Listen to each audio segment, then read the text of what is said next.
Good morning, students. Today we are going to continue with the grammar lesson number 3, verbs.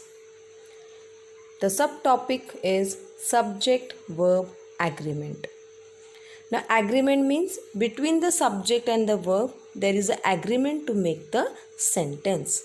Now, let's see what are the agreements. When the subject is singular in the sentence, the verb is also singular. Now, for example, the boy is playing in the park. Now, here in this sentence, the boy is subject and it is singular. So, we have used is also singular verb. The second point is when there is a collective noun in the sentence, then the verb is singular. Now, for example, the team is well prepared for tomorrow's match. Now, in this sentence, the team is a collective noun. So, we have used verb as a singular, that is. The another third point is that when subject is plural, the verb is also plural. For example, the children are playing in the park. Now, here the children is plural as a subject. So, we have used verb also plural, that is are. When subject is two or more than two noun joining by and, so the verb is plural. For example, Gaurav and Nadar are running outside. Now, the Gaurav and Nadar are more than one. There are two persons. So, and it is joined by and. So, we have used are as a verb in the plural form. Let's see the next topic, that is contraction. Contraction means what? When two words are joined together, leaving out one or more letters, the new word is called contraction. Now, for example, when two words are there and when we have to make one word of the two words by leaving one or two letter from that word, and instead of that we put apostrophe when which the letter is missing, on that place we put apostrophe to make the contraction. Now, let's see the examples. Now, here are not. There are two words are not.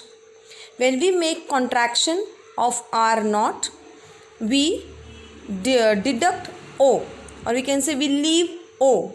So, we write AREN apostrophe T. Instead of O, we are using apostrophe to make the word contraction. The second one is does not. Now, does not in this sentence, in these words, here also we deduct O from the given word and we put apostrophe instead of O to make it contraction. Next is I have. Now, here I have, here we have missed, or we can say leave HA, and instead of HA we have used apostrophe, that is I apostrophe VE. So, we have made a contraction of I have. So, in this way we have to put apostrophe where we have missed the letter in the word. Let's see the next topic, tenses. There are three types of tenses: past tense, present tense and future tense. Past tense means the things which had happened in the past, and present tense means which is going in the presently, and future means the things which are going to be happened. So, these are the three tenses. Now, there are two verbs regular and irregular. Now what are regular verbs? In regular verbs, when we have to make into simple past tense, we add ed to that particular word, that is regular. We add ed to make it into past tense, that is regular verbs. And irregular verbs are, it is totally in the different form when we use in the past tense. Now for example, eat. So what is the past tense of eat? Ate. For example, take. What is the past tense of take? Took. So that is a irregular verbs. And in regular verbs, we only add ed to the given word to make it into past tense. Let's see simple present tense and present continuous tense. As I told, simple present tense means whatever things happened in the present, or it states as a fact about a habitual action. Now for example, Onkar drinks lemonade. This is drinks. It is a present.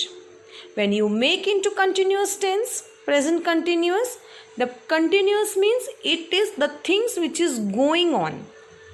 The action which you are doing, it is happening. It is not completed. That is continuous present tense.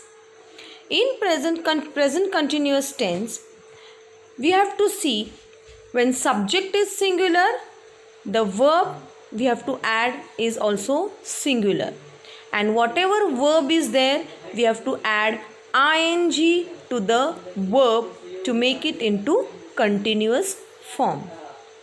For example, Papa is cooking dinner for us.